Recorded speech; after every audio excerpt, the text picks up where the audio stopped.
안녕하세요. 안녕하세요. 반갑습니다. 사랑합니다.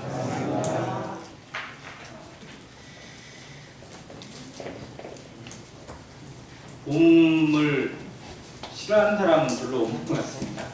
물론 뭐 사계절이 다 나름대로의 멋이 있고 또 운치가 있는데 그래도 좀 겨울에 좀 고생을 하고 나면 봄이 더 그리워지고 더 풍성한 것 같습니다. 저 밑에는 아마 꽃이 좀 피어 있지 않을까라는 생각도 얼핏 한번 해보게 되는데, 무슨 이제 하나님이 그 섭리, 땅에 있는 모든 식물들을 통해서 만물이 소생하는, 또 그들이 하나님의 뜻 가운데 순종하는 그 능력을 점차 우리 눈에 보여주실 그런 시기입니다. 그 소생을 바라보면서 우리 마음도 우리 영도 더욱 소생하고 날마다 부흥되어지고 주님으로 인해 살아가는 능력이 나타나기를 주님의 이름으로 간절히 기도합니다. 네. 오늘 3월 첫 주를 맞아서 어떻게 보면 약간 좀 찔리는 말씀이긴 하지만 그런 생각을 한번 해보세요. 하나님 말씀을 전하고 또 교제를 할 때 축복이 되고 뭐 위로가 되고 격려가 되는 말씀도 물론 있겠지만, 대부분 하나님 말씀은 항상 우리 마음의 양심을 찌르는 말씀이 좀 많습니다. 성경에 있는 표현들을 굳이 빌리자면 어떤 분이 그렇게 표현했어요. 성경의 70%는 우리를 힘들게 하는 말씀입니다. 우리의 속을 찌르고 우리의 속을 드러내고 정말 우리의 어떻게 보면 양심을 파헤치는 듯한 말씀들이 참 많다.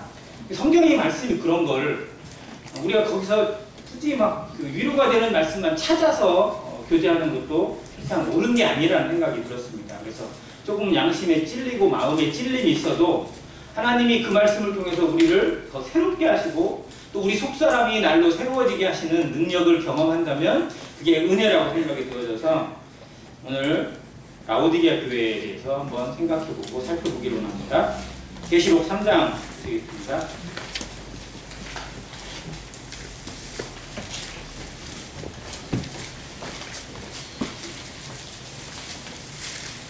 요한계시록 3장 14절로 20절까지입니다.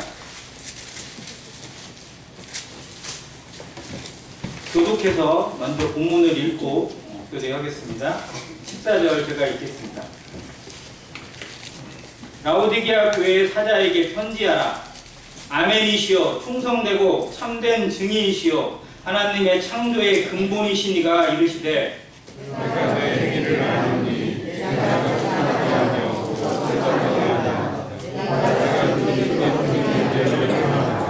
내가 이같이 미지근하여 뜨겁지도 아니하고 차지도 아니하니 내 입에서 너를 토하여 버리리라.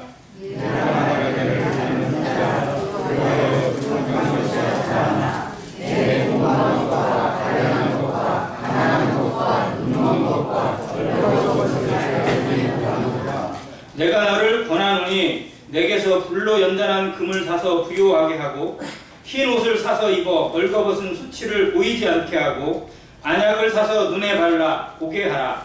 내가 사랑하는 자를 장하여 준비하니 그러므로 내가 열심히 하라. 같이 읽습니다. 올지어다 내가 문 밖에 서서 두드리노니 누구든지 내 음성을 듣고 문을 열면 내가 그에게로 들어가 그와 더불어 먹고 그는 나와 더불어 먹으리라.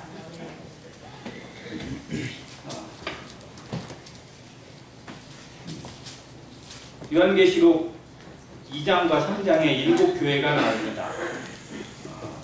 당시 소아시아 지역의 대표적인 교회들이었고, 또 사도 바울의 3차 전도여행, 에베소에서 있었던 3차 전도여행을 통해서 새롭게 일어난 당시의 대표적 교회들이었습니다.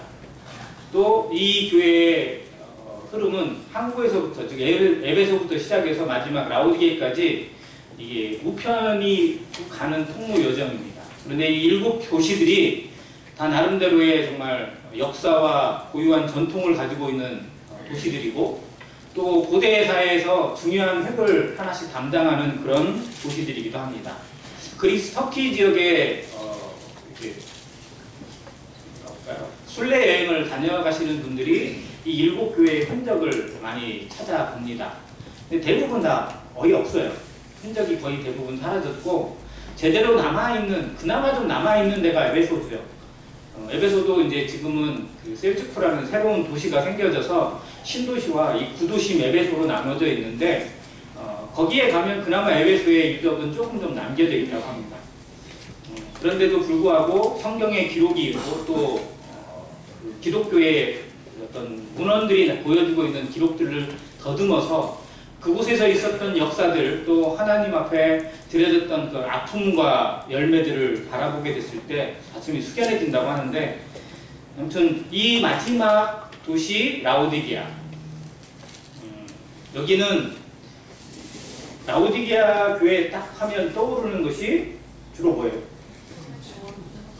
라오디게아 교회 하면 딱 떠오르는 단어 미지근이죠. 미지근. 야, 그러면 그들은 칭찬받은 게 있어요? 없어요. 네, 칭찬이 전혀 없고 뭐만 있어요? 책망만 가득합니다. 그런데 그들은 작은 교회였을까요? 라오디게아 교회는? 아니, 큰 교회였다고 봅니다. 그리고 그 인근 라오디게아는 그 옆에 있는 히에라볼리아하고 골로새까지도 같이 연결시켜지는 거점이었고요. 또 그 서신을 하나 보내면 서로 이렇게 돌려보게 하고 회람을 하게 해서 같이 연결시키고, 에바브라 같은 사람이 그 골로새에서 사역을 했는데 이 라오디게아에도 들고 또 히에라볼리도 들러서 이렇게 같이 사역을 했던, 즉 거점이 됐던 도시가 라오디게아라고 알려져 있습니다.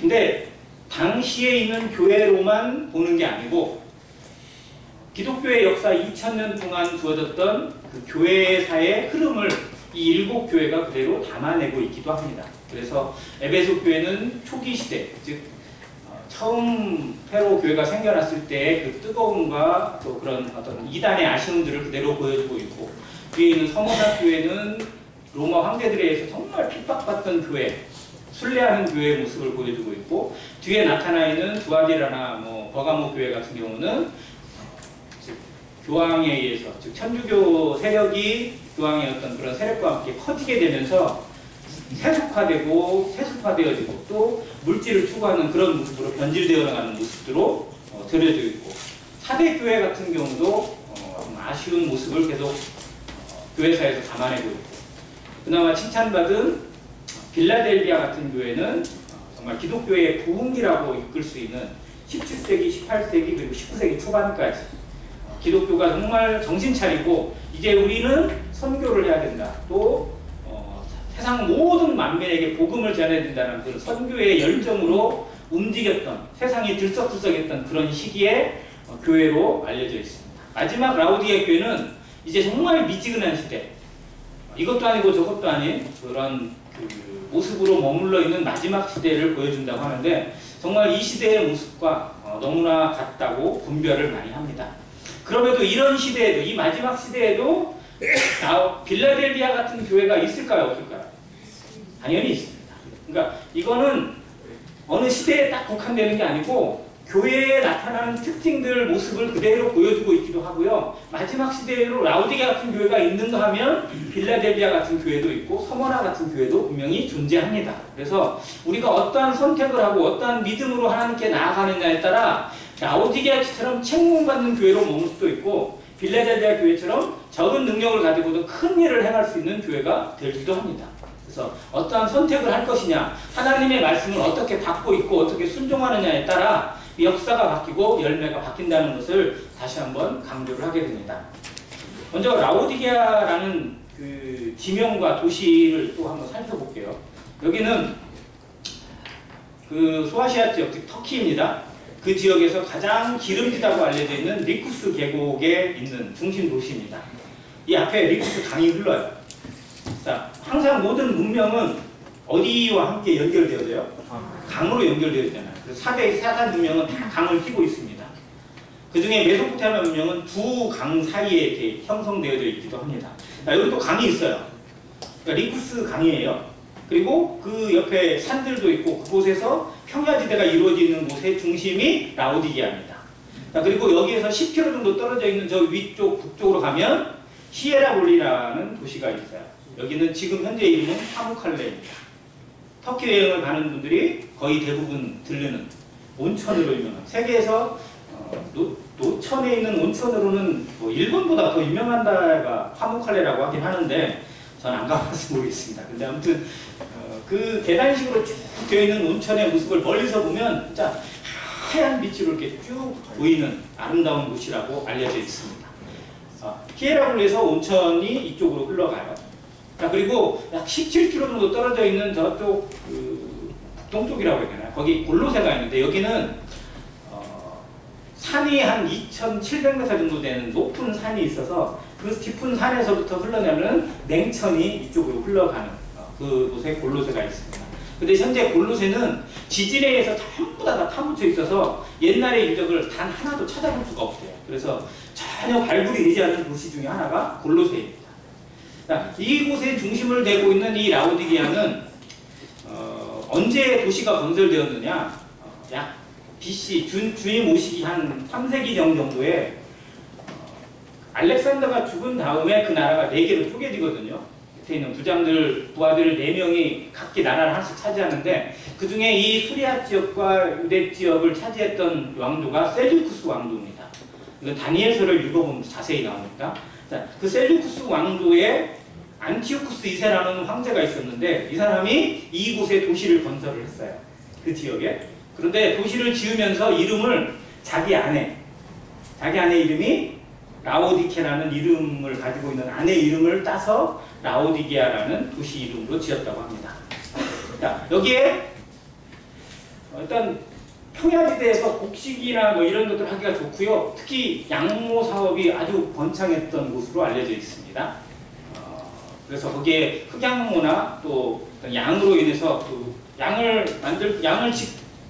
재배하고 양을 키우고 나면 그 양에서 나오는 이 털이 이제 얼마나 품질이 좋으냐에 따라서 최고급 옷이 만들어지기도 하고 좋은 어떤 재료가 나오기도 하는데 여기에 출산되는 양모가 가장 최고급으로 알려져 있습니다. 그래서 로마 원로원에 혹시 영화 보면 로마 원로원들 그 사람들이 웃는 거 있잖아요. 외투 이게 여기서 나오는 양모로 만든 거고, 즉 메이드 인 라오디게를 1등으로 알아줬다고 합니다. 그 정도로 여기 양모 산업이 유명해져서 이 옷이 정말 유명해요. 여기가 또 워낙 부유하고 기름지고 또 이곳이 동서교통로의 한 요충지였다 보니까 무역이나 금융이나 이런 것들이 항상 성행을 하고 그곳에 심지어 그 2000년 전에 그때도 은행이 있었대요. 여기에. 그래서 은행 가지고 이자 놀이도 할 정도로 뭐 그런 게 유행할 정도로, 즉 돈이 많으니까 돈 관리를 해주는 어떤 은행이 있었을 정도로 유명한 곳이었다고 합니다. 참고적으로 추후 60년경 정도에 그 지경이 정말 큰 지진이 한번 일어나서 이 도시가 발칵 뒤집혔어요. 그런데 로마가 이제 도시가 무너졌으니까 우리가 재건을 해주겠다라고 했는데 라오디게에 있는 사람들이 거절을 했대요. 필요 없다. 우리 돈으로 하겠다. 라고 해서 자기들이 돈 모아가지고 도시 재건을 했을 정도로 부주한 정말 부자 동네였다고 알려져 있습니다. 또 한 가지 특징은 여기가 리쿠스 강이 흐르긴 하는데 양도 많이 기르고 목축도 가난하고 또 이런 것들이 불순물이 너무 많아가지고 특히 저 위에서부터 흘러내리는 곳에 석회질 물이 흘러가 있어요. 그래서 탄산칼슘이 너무 많이 배합돼 있어가지고 이 물이 마시면 써서 못 먹어요. 그러니까 물은 흘러가는데 먹을 물이 안 좋아요. 물이 안 좋으면 건강에 좋을까요? 안 좋을까요? 안 좋습니다. 특히 뭐가 안 되면 눈이 안 좋아요. 그래서 여기에 눈이 너무 안 좋은 환자들이 많으니까 이 눈을 좋게 하기 위한 병원이 세워졌어요. 그리고 연고가 개발이 되어져서 이 연고가 로마 전역에 수출됩니다. 그러니까 안 좋은 걸 항상 좋은 걸로 바꾸는 도시가 라오디게아였어요. 그래서 여기 유명한 게 뭐냐? 첫째, 부자들이 많아요. 이게 말씀하기 거의 연결됩니다. 두 번째, 옷이 유명해요. 이 양모가 정말 굉장히 유명하고, 그 다음에 연고가 유명해요. 안약 연고가. 그래서 그걸 자랑하고 있어요. 라오디게아산 금이 유명하고, 라오디게아산 옷이 유명하고, 라오디게아산 연고가 유명하다. 근데 실제 하나님이 보시기에는 그들이 다 뭐예요? 제일 벌거벗은 자들이고 불쌍한 자들이고 옷도 못 입은 자들이고 그리고 눈이 안 보이는 자들이다 라고 진단을 해주고 계시는 겁니다. 세상에 있는 것을 자랑할 때 내가 이런 사람이야, 나 이 정도 있어, 나 이런 것을 많이 가지고 있어, 나 이 정도의 실력이야 라고 자랑할 때 하나님 보실 때는 오히려 등껍데기인 거예요. 이걸 그대로 보여주는 곳이 라오디게아입니다. 아무튼 이들이 가지고 있는 모습, 부유하다 보니까, 가진 것이 많다 보니까 실상 하나님에 대한 신뢰나 하나님에 대한 믿음이나 간절한 신앙의 모습 자체는 오히려 찾기가 힘들어져요. 자, 이웃 간의 정이나 사람들 간에 나누는 정은 부자일 때 많아요? 가난할 때 많아요? 이건 만고의 진리인 것 같아요. 자, 부자가 됐어요. 그러면 부자들끼리니까 서로 잘 나눌 것 같은데 아파트가 어떻게 돼 있어요? 부자 동네 아파트로 가보면 첫 번째 입구에 들어간다 못 들어간다? 못 들어가. 붙여 있어요. 뭐 출입금지? 외국인 출입금지, 심지어 잡담인 출입금지. 왜? 너무 아무나 들어오는 건 우리 아파트의 질을 떨어뜨린다. 못 들어오게 해요. 가지고 손님이 찾아오면 비밀번호 눌러야 되고 주인한테 연락해가지고 들어가야 돼요. 대부분 아파트들이 지금 새로 지면 다 그렇게 돼 있습니다. 자, 그러다 보니까 이게 먼저 차단돼 있고요. 서로 연결이 잘 안 돼요. 내 집은 나 혼자만 뭐 이런 게 많고 아파트 대문에 딱 들어가 보면 다 뭐가 돼 있어요. 심지어 CCTV 돼 있고 비밀번호 다 돼 있고 안에 들어가 보면 캠 설치되어 있고 아니면 심지어는 뭐라고 해서 출동 해주는 서비스까지 뭐 이런 까지 다 되어 있거든. 그러다 보니 오히려 있는 동네가 옆에 사람하고는 교류가 전혀 안 돼요. 누가 사는지도 관심이 없어요. 옛날에는 누가 이사를 가면 저도 아파트 이사 갔을 때 떡을 돌렸거든요. 이렇게. 근데 떡을 돌릴 때 어디까지 돌려야 돼요, 원래? 위아래는 다 돌려야 되잖아요. 저희는 6층까지 있으니까 다 돌렸거든요. 근데 요즘은 새로 온 사람이 와도 떡을 돌리는 사람이 없어요. 우리 아파트도 그래요, 정도니. 요즘은 누가 얼마나 떡을 돌리겠냐고요. 자, 정말 없을 때는 콩한짝도 나눠 먹는다고 했는데 많으니까 콩한짝은커녕이고 있는 것도 안 나누고 누가 먹을 걸 갖다 주잖아요. 그러면 오히려 귀찮아요. 이런 경향이 있어요. 정말 이게 부자의 특징 중에 하나인 것 같아요. 그런데 이 교회가, 이 도시가 그랬으면 성도들은 안 그래야 되는데, 교회는 안 그래야 되는데 그 문화를, 그 영향을 그대로 교회도 따라가더라고요. 세상이 부자가 되고 각자 이기적이고 정말 자기만 생각하는 그런 시대에 살고 있어요. 그러면 교회는 안 그래야 되는데 교회도 그냥 따라가요. 그런 경향이 많이 생기게 돼요. 그래서 이게 물질이 무서운 겁니다. 문화가 그래서 무서운 거예요. 젊은 애들이 문화를 추구하고 하는 것들이 그냥 익숙해져 보니까 아니라고 잘못했다고 막 지적을 하다가도 나중에는 어떻게 되는지 아세요? 아, 얘들은 그냥 그런 거니까 이해를 하고 가자라고 가게 돼 있어요. 말씀이랑 약간 멀어져 가도 그냥 이 시대는 어쩔 수 없지라는 걸로 그냥 위안을 삼게 되어 있습니다. 이게 세속화되어지는 거예요. 정말 무서운 겁니다. 그런데 그래서 우리는 물질에 대해서 항상 경계해야 되고 물질이 많아지고 풍요해지고 부자가 되는 것에 대해서 더욱 두려움을 가져야 돼요. 그러면 그럴수록 하나님에 대한 사랑과 공동체에 대한 이 뜨거움은 점점 더 식어질 거니까요. 한국교회의 변질은 저는 물질로부터 왔다고 정말 감히 진단합니다. 가난한 시절에는요, 정말로 더 나누고 잘했고 더 나누는 것이 당연했고 오히려 더 한 발자국 더 움직여서 가려고 했어요. 차가 없으면 어떻게 갈까라고 고민하고 있었는데 지금은 차가 있고 돈이 있고 시간이 있어도요, 그 돈 내 것에 바쁘고 뭐 하나 하자고 하면 귀찮은 게 먼저 와요. 정말 이게 얼마나 우리가 이런 부분에 물들어가는지 라오디게아 교회를 생각하면서 다시 한번 우리 스스로를 진단했으면 좋겠습니다. 자, 그들에게 말씀하시는 주님이 누구신지 14절이 말씀합니다. 여기에 총 4가지가 나오는데요. 첫 번째는 아멘이신 주님, 두 번째 충성된 주님, 세 번째 참된 증인이신 주님, 그리고 창조의 근본이신 분으로 나타나 있습니다. 자, 아멘이 뜻이 뭐죠? 아멘. 예스입니다. 예스. 맞습니다. 라는 거예요. 옳습니다. 그 말씀이 옳습니다. 정말 그것이 합당합니다. 내게 정말 좋은 것입니다. 나 그렇게 하겠습니다 라고 동의하는 거예요. 신앙의 리액션입니다. 아멘이에요. 그런데 주님은 진짜 아멘이셨어요. 주님은 정말 하나님 앞에 아멘이셨습니다. 주님은 하나님의 뜻에 대해서 그대로 아멘으로 받아들이셨어요. 우리는 많이 아멘합니다. 저희보다는 우파에 있는 사람들이 더 하긴 하는 것 같아요. 그들은 그냥 아예 그냥 경적으로 아멘을 하기도 해요. 그런데 문제는 뭘로만 아멘해요? 입으로만 아멘하고 뭐가 안 돼요? 삶이 안 따라가고 몸이 안 따라가면 그건 아멘이 안 돼요. 실상 하나님 앞에 성도들은 우리가 입술로 고백하는 것, 말로 하나님 앞에 고백하는 것이 내 삶에 지켜지기를 더더욱 두려워해요. 이 시대는 정말로 말로만 하는 시대예요. 말로는 다 해요. 말로는 너무 아는 게 많아서 너무 해박해가지고 다들 박사예요. 그런데 정말로 그의 삶의 본질은 전혀 바뀌지 않는 껍데기가 너무 많다는 겁니다. 라오디게 교회에 주님이 경고하시는 첫 번째가 아멘이라는 거예요. 너희들은 껍데기일 뿐이다라는 거예요. 그리고 정말 충성된 모습으로 주님은 섬기셨습니다. 이 시대의 충성의 모습을 주님께서 찾고 계십니다.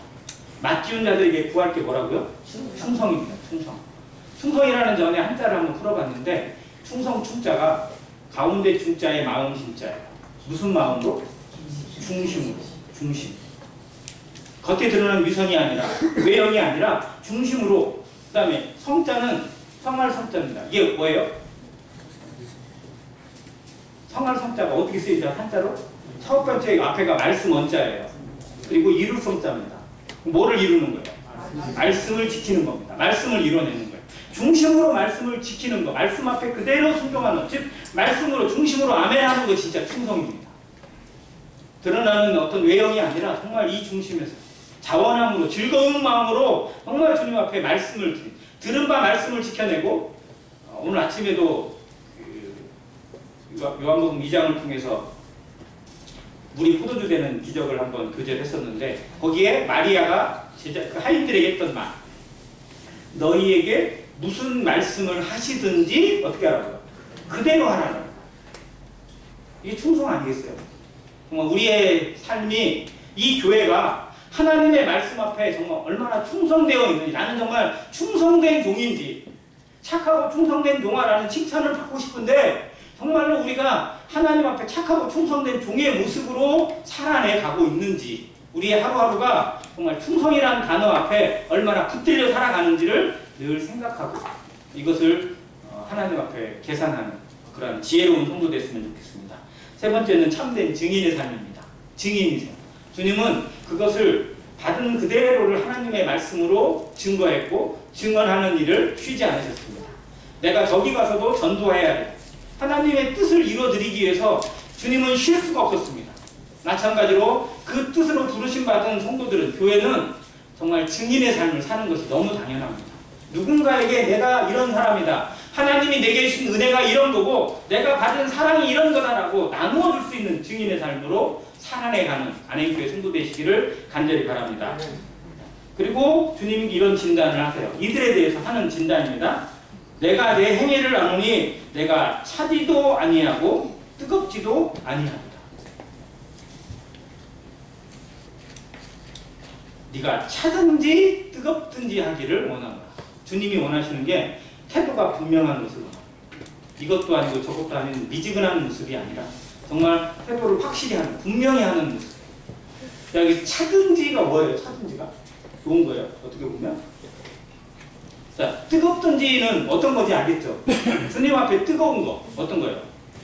열정으로 가득 채워지는 모습이에요. 그러면 차든지는 뭐예요? 확실히 아닌 거예요. 확실히 아닌 거. 차라리 주님 앞에는요, 차라리 안 믿는 사람의 모습이 차라리 나을 수 있어요. 그러니까 이거는 주님이 완벽한 표현이에요. 네가 차가운 사람이 되라는 게 의미가 아니고요. 이것도 아니고 저것도 아닌 애매한 모습을 취하지 말고 차라리 아닌 모습으로 차라리 살아. 근데 정말 주님이 원하시는 건 주님으로 인해 뜨거워지는 삶이죠. 그래서 뒤에 보잖아요. 19절에 물은 내가 사랑하는 자들을 책망하여 징계하노니 그러므로 내가 뭐를 내라? 열심을 내라. 회개하라. 열심히, 열자가 무슨 열자예요? 매울 열자, 뜨거울 열자. 뜨거워져야 돼요. 마음이 뜨거워지는 게 열심입니다. 열정, 우리의 속에 있는 속사람이 뜨거워지는 거예요. 주님은요, 하나님의 사람은, 그리고 교회의 성도들은 당연히 뜨거워져야 돼요. 뭘로? 말씀으로, 성령으로, 하나님의 은혜로 뜨거워져야 돼요. 밥을 먹고 에너지를 먹고 약을 먹으면 우리 몸에 반응이 일어납니다. 몸의 반응이에요. 자, 밥을 많이 먹고 약을 먹고 보약을 먹고 또 좋은 것들을 먹으면 몸에 반응이 일어나는데 이게 뭐냐면 열이 나요. 에너지는 열을 생산합니다. 열이 생성되어져요. 너무 많이 먹으면 너무 열이 나서 문제가 되는 거죠. 자, 열이 나게 되어 있어요. 에너지는 열로 오게 되어 있어요. 열이 우리를 더 움직이게 하고 근육들을 더 힘있게 만들어주고 강화시킵니다. 마찬가지예요. 하나님의 말씀이나 성령의 은혜는요, 우리에게 열을 일으킵니다. 우리 속사람이 뜨거워지게 만들어요. 속사람이 뜨거워져야 그 속에서 변화가 나오는 거예요. 이게 감동이라고 합니다. 엠마오로 가던 두 제자가 정말 막 고개 푹 숙이고 그냥 완전 체념하고 그냥 더 이상 힘이 없고 무기력한 상태로 길을 터벅터벅 가고 있었어요. 그때 그들에게 예수님이 오셨습니다. 누군지도 몰라봐요. 그 정도예요. 우리 옆에 지금 누군 예수님이 같이 가시는데 그걸 몰라볼 정도가 될 수도 있어요. 우리가 침체되면요 그렇게 돼요. 주님이 함께 가시는 걸 몰라요. 주님은 우리 곁을 떠나신 적이 없는데도 주님은 없는 것 같고 하나님은 나를 버리신 것 같은 착각을 빠질 수도 있어요. 자, 그런데 주님이 그들에게 나타나셔서 이것저것 물으시다가 나중에 뭐를 풀어주세요? 성경을 풀어주십니다. 성경에 예수 그리스도에 대한 예언을, 자기에 대한 것을 자세히 설명하시느라고 되어 있어요. 성경을 풀어주셨어요. 말씀이 풀려졌습니다. 그리고 나중에 그들이 스스로 돌아오면서 얘기해요. 우리 길에서 우리에게 성경을 풀어주실 때 어떻다고? 우리 마음이 뜨겁지 않느냐. 어떻게 된 거예요? 마음이 뜨거워진 거예요. 변화가 나타난 겁니다. 그러자 눈이 띄어져서 예수님을 알아보게 되었고 그래서 돌아왔어요. 즉시 돌아왔습니다. 날이 새기를 기다리지 않고 즉시 돌아왔어요. 자, 이런 모습을 보면 말씀이 우리 가운데 적용되어지는 원리, 말씀이 우리 가운데 풀려지고 들려지고 우리 마음에 새겨지잖아요. 자, 말씀은 히브리서의 말씀을 보면 하나님의 말씀은 어떤 거라고 그랬어요? 살아있고 활력이 있어요. 또 뭐가 있어요? 운동력이 있잖아요. 그리고 뭐처럼? 가우에 날선 검처럼. 자, 가우에 날이 섰어요. 무뎌지지 않고 정말 날을 세웠어요. 이 검에 종이를 살짝 대도 종이가 베어지고 손을 대도 손이 베어져요. 그러면 하나님의 말씀이 우리에게 오면 우리에게 상처가 나요, 안 나요? 가우에 날선 검이잖아요. 그럼 우리 마음을 찌르면 우리 마음에, 우리 몸에 상처가 나겠어요, 안 나겠어요? 나요. 이게 찔림이에요. 나야 돼요. 그게 정상이에요. 말씀을 들을 때 우리가 찔림이 전혀 안 되고 우리는 그러면 말씀을 날선검으로 받은 게 아니에요. 그냥 목이 완전히 쓰러져 있거나 날이 무뎌진 검으로 받는 거예요. 찔려져야 돼요. 상처가 나야 돼요. 아파야 돼요. 그게 하나님 말씀이에요. 그런데 하나님 말씀, 그런 말씀이 훨씬 많아요. 말씀을 들을 때 편하다, 좋다 막 이게 아니고 정말 저 말씀 앞에 나 제대로 못 살았는데 이런 양심이 찔림이 있고 속사람이 계속 그것으로 찔림을 받는 게 당연해요. 그래야 우리가 뜨거워짐을 받아요. 말씀이 나를 살리는 능력, 하나님의 말씀으로 살아났던 수많은 사람들이 떠오르게 되고 말씀의 순종함으로 부활하신 예수 그리스도가 떠오르고 그 능력으로 살아난 내 속사람이 보여지는 겁니다. 내가 그리스도와 함께 다시 죽었고 다시 살아났고 이제 사는 것은 내가 아니요 그리스도라는 거. 이것이 우리의 양심을 찌르고 우리의 속사람을 찔러야 돼요. 상처가 나고 아프고 뜨끈뜨끈 쓰려도요. 그걸 봐야 됩니다. 그걸 봐야 돼요. 그걸 견뎌야 돼요. 그 속에서 내 속사람이 다시 살아나는 경험을, 부활의 신앙을 경험하셔야 됩니다. 말씀을 들을 때 우리의 좋은 것으로만 듣지 마시고 정말 상처가 되고 아픔이 있고 찔림이 되더라도 그 말씀이 하나님이시라는 걸 인정하고 내 속사람이 그것으로 해서 찢어져서 해부가 되어져서 정말 발기발기 찢어서 정말 그리스도 앞에 십자가에 죽었다라는 걸 선언하게 되는 그 능력을 체험하시게 되길 바랍니다. 하나님이 진단하세요. 차지도 않고 내가 너를 토해버리겠다. 무서운 표현입니다. 토하여 버리겠다.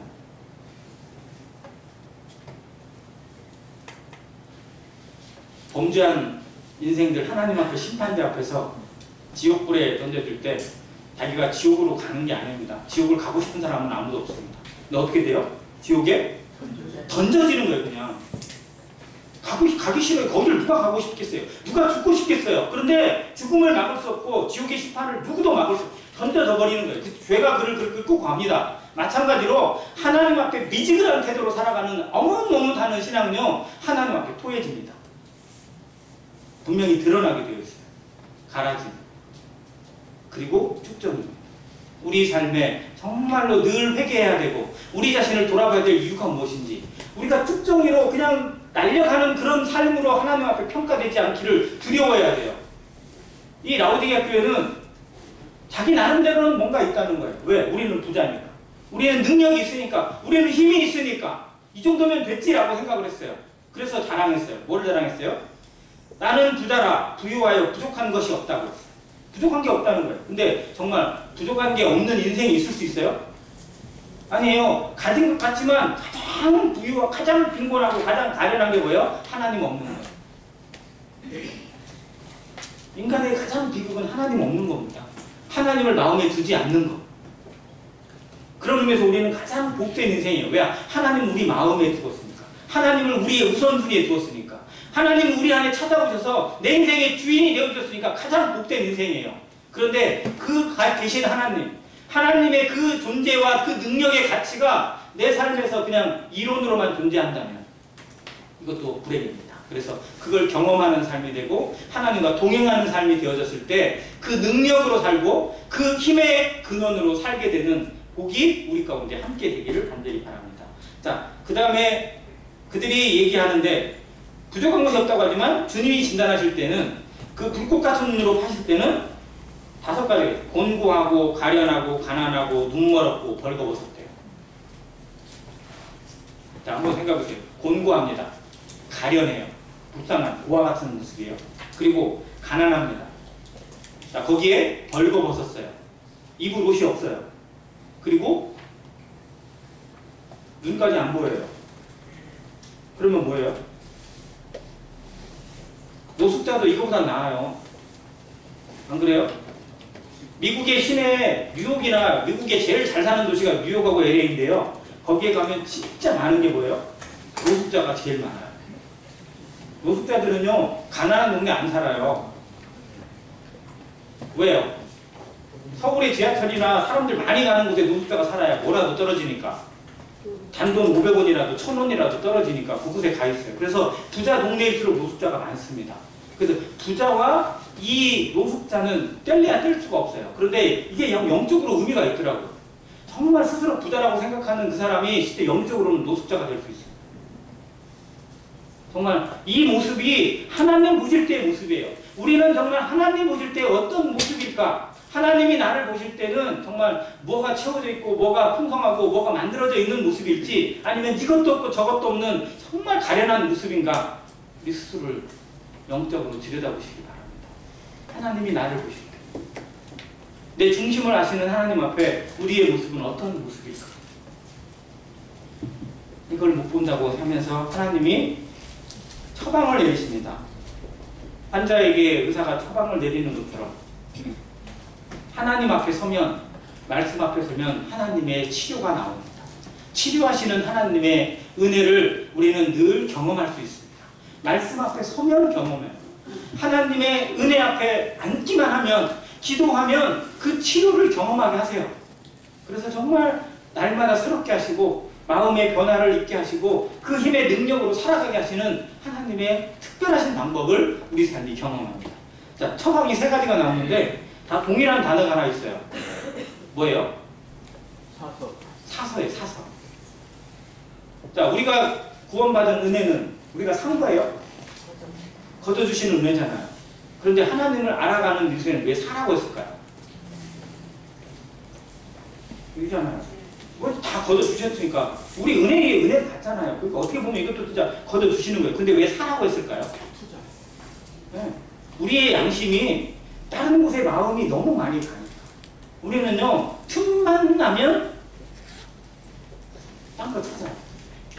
뭔가 좀만 여유가 생기잖아요. 그러면 벌써 딴 데로 튀어요. 그래서 우리는 여기에 집중해야 돼요. 투자해야 돼요.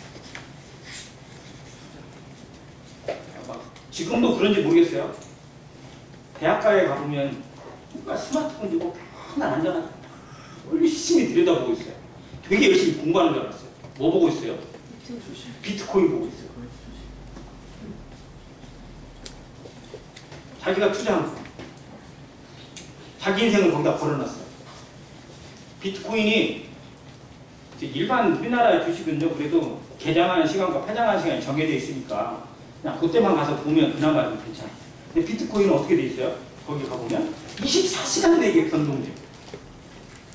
그러니까 어느 날은 막 갑자기 막 올라가. 그럼 어떻게 돼요? 지손에 아무것도 없어요. 비트코인은 실제로는 보이는 게 있어요, 없어요? 아무것도 없어요. 근데도 막 자기 마음은 어떻게 돼요?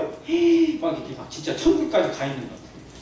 근데 이게 어느 순간에 갑자기 막 떨어져요. 이유를 알 수가 없어요. 그냥 사람을 갖고 장난치는 것 같아. 막 올라갔다 내려갔다 하고 있으니까 잠을 자요, 못 자요? 잠도 못 자.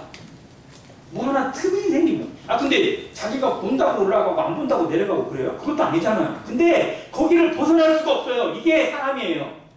사람은 자기가 투자하는 곳에서 그 눈을 뗄 수가 없고 마음을 뗄 수가 없는 겁니다. 누구에게 투자하고 있어요? 무엇에 투자했느냐가 그 사람의 삶이고 시간이에요. 우리가 주님에게 투자했으니까 그러면 주님에게도 눈을 뗄 수가 없는 거예요. 하나님은 우리에게 투자했습니다. 그래서 우리에게 눈을 떼지 않으세요. 주님은 우리에게 모든 걸 다 버리셨어요. 완전히 다 투자하셨어요. 주님의 생명까지 버리셨으니까. 그래서 우리에게 눈을 뗄 수가 없어요. 결코 우리를 그냥 두지 않으세요. 내가 세상 끝날까지 너희와 항상 함께 있으라고 하시는 이유가 거기에 있어요. 왜? 주님의 모든 것이 여기 담겨 있으니까. 그런데 우리는 주님께 모든 걸 투자하고 있는지, 나는 주님 앞에 얼마나 많은 걸 투자하고 있는지를 생각하라는 겁니다. 주님께 투자했으면, 주님께 내 인생을 걸었으면요, 한 시간도 주님께서 떨어지지 않으려고 하는 발버둥이 우리에게 있어야 돼요. 이게 당연해요. 말씀을 사모하고 모임을 사모하고 모이기를 힘쓰고 기도하는데 자신을 전심전력하고 주님이 주신 말씀 앞에 순종하는 것이 너무 기본이 되는 게 지극히 당연한 겁니다. 이게 투자하는 거예요. 주님 앞에 얼마나 투자가 됐는지 그의 삶이 보여주는 겁니다. 우리의 시간이, 우리의 돈이, 우리의 에너지가, 우리의 마음이 어디에 쓰여지고 있고 어디에 들어가고 있느냐, 이것이 주님께 사라는 겁니다. 투자하는 거예요. 내가 너에게 이렇게 투자했는데, 내가 너에게 이렇게 줬는데 너는 나에게 무엇 주느냐. 프랜스 리들리 하버갈이라는 우리 모임의 자매님이 지은 찬양입니다. 내 너를 위하여 이것을 주건만 너 나를 위해서 무엇 주느냐 라고 하는 찬양이었습니다. 주님은 우리를 위해서 단 하나도 아끼지 않고 주셨어요. 지금도 우리를 위해서 기도하고 계시고 우리를 위해서 간구하시는 분이세요. 주님의 모든 것이 다 우리에게 집중되어 있고 나에게 집중되어 있는데 나는 주님께 얼마나 집중되어 있는지, 얼마나 투자하고 있는지, 얼마나 초점이 맞춰져 있는지를 들여다봐야 돼요. 이것이 우리에게 부끄러움이 되더라도 양심으로, 신앙 양심으로 이것을 하나님 앞에 회개해야 돼요. 내가 주님을 얼마나 외면하고 살았는지, 얼마나 주님을 그대로 둔 채 내 마음대로 살았는지 정말 주님 앞에 회개하시고 이 회복을, 첫사랑의 회복을 온전히 이루어가는 모든 성도 되시기를 간절히 바랍니다. 네. 이것이 이루어지지 못한다면 우리 삶의 변화는 있을 수가 없습니다. 왜? 내 의지로 안 되는 거니까. 너무나 희망이 많으니까. 그래서 주님이 주시는 변화, 이게 금에 있습니다. 그들은 금괴를 자랑했다고 해요. 정말 요즘 금괴 가진 사람 얼마나 부러워요. 그죠? 옛날에 돌반지, 5만 원짜리 돌반지가 지금은 얼마라고요? 60만 원 넘었대요. 그 그대로 갖고 있으면 난리가 났어요. 자, 그런데 금반지도 아니고 돌반지도 아니고 금괴를 갖고 있어. 그럼 이 사람은 진짜 그냥 부러울 게 없는 사람이죠. 그런데 하나님 앞에는 그게 중요한 게 아니고 이 금보다, 정금이에요. 불로 연단한 금은 불순물을 싹 걸러낸 정말 순결한 금입니다. 그 금보다, 그 금덩어리보다 더 귀한 게 뭐예요? 믿음입니다. 불로 연단한 금을 사야 돼요.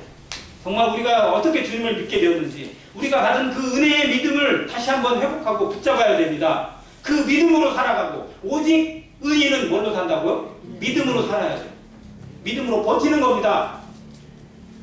믿음으로 산다는 거에 믿음으로 구원받는다는 의미만 있는 게 아니고요. 믿음으로 살아가는 거예요. 믿음으로 버티는 거고요. 가장 힘겨운 순간, 가장 어려운 순간에 그 믿음으로 살아가는 삶을 살아내라는 겁니다. 내 마음에 조금 안 들면 어떻게 되고 삐뚤어지고 토라지고 삐지고 하는 그런 토쟁이가 아니라 정말로 모든 것에 믿음으로 견디고 믿음으로 승리하고 믿음으로 살았다라고 고백할 수 있는 성도, 하나님 앞에 정말 착하고 충성된 종이라고 칭찬받게 될 겁니다.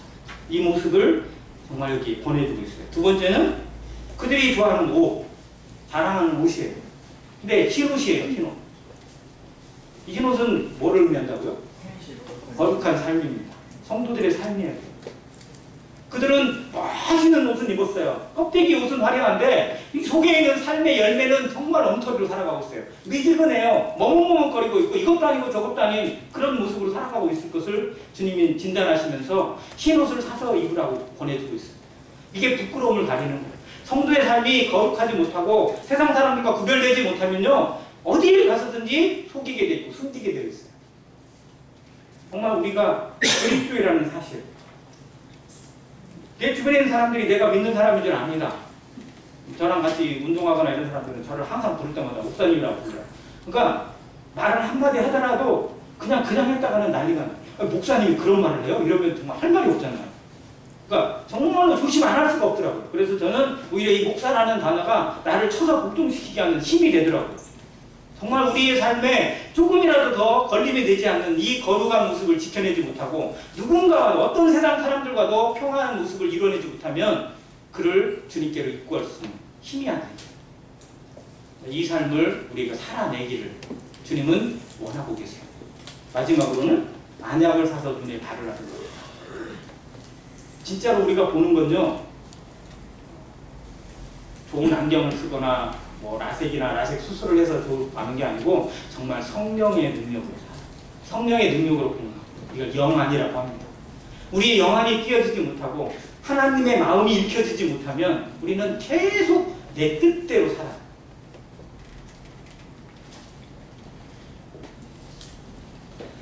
이 모습을 주님은 강력하게 권면하고 있습니다.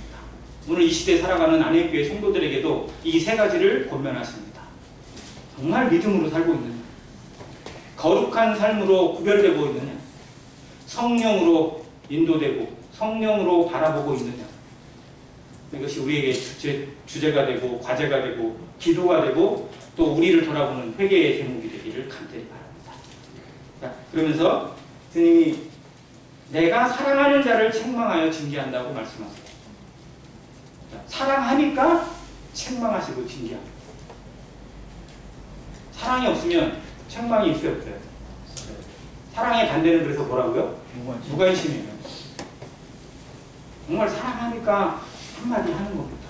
사랑하니까 붙잡아 주는 거고요. 사랑하니까 혼도내는 거예요. 정말 주님이 우리를 혼내시고 우리에게 징계를 주시고 또 우리를 다루시는 건요, 너무 사랑하시기 때문에 그래요. 그대로 그냥 있으면 안 되니까. 그래서 우리에게 고난이 있습니다. 때로는 정말 감당하기 힘든 환난도 있을 수 있어요. 그게 사랑입니다. 주님은 우리 외에 그보다 훨씬 힘든 사랑, 그런 환난을 당하시면서도 우리를 포기하지 않으셨어요. 아버지여 저들을 사하시옵소서, 자기가 하는 것을 알지 못합니다 라고 하는 주님의 기도가 우리에게 배워지길 바랍니다. 아버지여 이 죄를 저들에게 돌리지 마옵소서라고 돌을 맞아 죽어가면서 했던 스데반의 기도를 배워가시는 성도 되시기 바랍니다. 뭐가 있으면 감정대로 폭발하고 복수하는 것이 아니라 정말 주님의 마음을 조금이라도 닮아가는 그런 하루하루가 되어져서 주님의 마음이 나로 말미암아 내 언행과 내 삶으로 누군가에게 전달되어지고 그 에너지가, 그 영향력이 누군가를 변화시키는 힘이 되기를 기도하시기 바랍니다. 자, 이것이 회개입니다. 책망입니다. 열심을 내야 돼요. 우리의 마음이 다듬어지길, 우리의 시간이 다듬어지고 우리의 모든 것들이 주님 앞에 조금씩이라도 다듬어져가는 하루가 되기를 간절히 기도합니다. 20절 같이 읽었는데, 볼지어다 내가 문 밖에 서서 두드리노니 누구든지 내 음성을 듣고 문을 열면 내가 그에게로 들어가 그와 더불어 먹고 그는 나와 더불어 먹으리라. 물론 이 말씀을 복음 전할 때 그 사람에게 지금 주님이 당신의 문을, 마음을 두드리고 계십니다. 지금 그냥 믿기만 하면 아 주님 내가 영접합니다. 주님 내게 들어오십시오라고 하기만 하면 주님은 당장 들어가서 너와 함께 먹고 마실 것이다. 이렇게 많이 주장하는데 실상 이 말씀은 누구에게 주신 말씀이라고요? 교회에게. 뒤에 나오잖아요. 22절에 귀 있는 자는 성령이 누구들에게? 교회들에게 하시는 말씀을 들을지어다라는 거예요. 원래 이게 성도들이 들어야 돼요. 자, 그러면 주님은 어디에 계신다고요? 내 안에 문 밖에.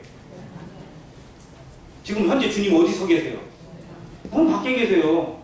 교회 안에 계시는 게 아니고 우리 안에 계시는 게 아니고 문 밖에 서 계시는 주님을 이 라오디게 성도들이 만들고 있어요. 라오디게 교회는 그런 교회가 되고 말았습니다. 누가 주인이에요? 자기들이 주인이에요. 주인 되신 주님을 쫓아낸 반역입니다. 우리는 이런 쿠데타를 안 일으키나요?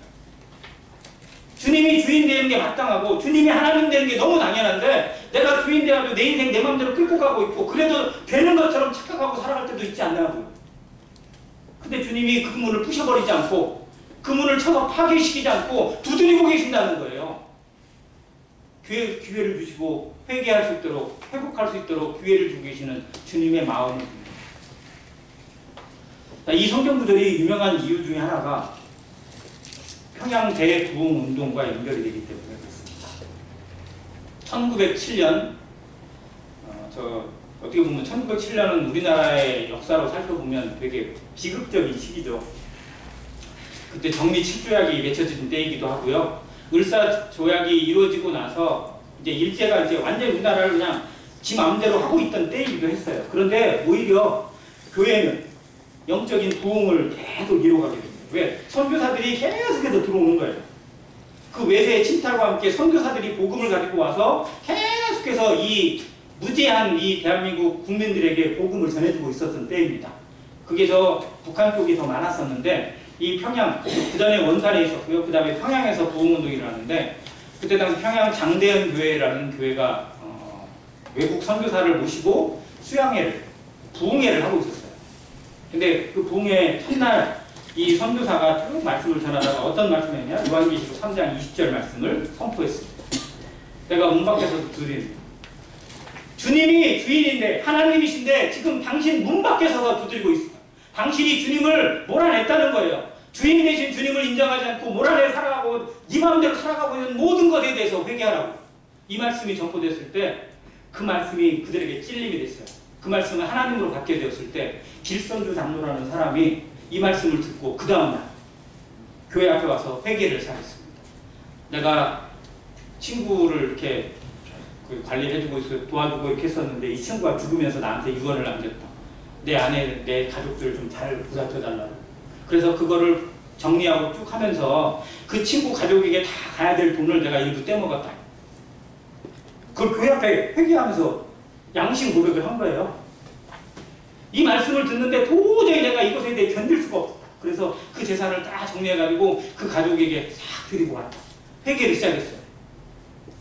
그리고 나서 그 회개 딜레가 계속 교회 성도들에게 아 나도 정말 전에 이런 잘못을 했는데 이런 죄를 지었는데 이런 잘못을 누군가에게 했는데 내가 속으로 이 사람을 욕했는데 막 이런 걸 계속 교회 앞에 회개하기 시작했어요. 그리고 그 집회가 처음에 3일로 예정됐는데 겨우 길어진 거예요. 그 회개 딜레가 계속 퍼져가니까. 그리고 그 릴레이가 그 평양 도심의 저 지역까지 다 퍼져가고 있어요. 그러면서 그 온 땅에 대한민국 전체를 휘두르는 회개 운동으로 전개가 되어졌다고 합니다. 이게 평양 대부흥운동이에요. 이 말씀이 그들의 심령이에요. 근데 오늘날 우리들의 심령에도 이 말씀이 꽂히기를 바랍니다. 하나님의 정말 날카로운 칼로 우리 마음을 수술하셔서 우리 속에 들어있는 암덩어리, 영적인 암덩어리를 제거하고 하나님 앞에 거룩하지 못한 것들을 제거해내는 아름다운 하나님의 치료자가 되어주기, 우리 삶을 바꾸시는 하나님의 능력의 말씀으로 우리 가운데 바뀌기를 다시 한번 간절히 기도합니다. 이 말씀으로 살아내시고 또 이 마지막 때에 라오디게 같은 모습이 우리에게는 없는지, 나에게는 이런 안일함이나 무지함이나 혹은 미지근함은 없는지, 정말 이래도 되는 것처럼 착각하고 살아가는 그러한 머뭇머뭇거리는 모습은 없는 것인지 다시 한번 우리를 진단하고 하나님 앞에 온전한 회개를 이루어냈습니다. 정말 그 나라에 갔을 때, 그 앞에 섰을 때 늘 부끄러움이 있을 수밖에 없겠지만 그래도 부끄러움을 지워가는, 부끄러움을 하나씩 제거해가는 사람. 이게 무비보셋이에요. 무비보셋의 이름의 뜻이 부끄러움을 헤쳐가는 사람이에요. 그 삶이 늘 부끄러움이었는데 그걸 하나씩 지워가고자 하는 이름으로 그가 바꾼 이름입니다. 우리 삶에도 이런 부끄러움을 하나씩 지워가고 정말 삭제시켜가고 하나님께 더욱 마음을 배워가는 모든 성도 되시기를 간절히 기도합니다. 감사합니다.